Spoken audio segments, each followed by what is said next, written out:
Hey guys, it's Christy with WTI, and if you own a tent or if you're like me and you have children that use slip and slides or giant inflatables in the yard, I want to share with you something you're going to use all the time. These are 9-inch tent stakes by Stansport. They come in handy when you need them. So you hammer them into the ground to stabilize whatever you're trying to secure, whether that be a tent. Most times I'm using this for my kids' giant slide inflatable. There's a hook on the top to make sure it stays secure so it doesn't fly away. You can see how effective they are at keeping this on the ground. Even when my kids are jumping on it and climbing on it, it all stays in one place.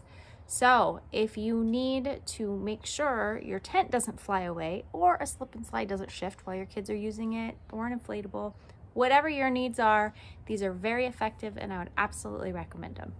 And that's my point of view.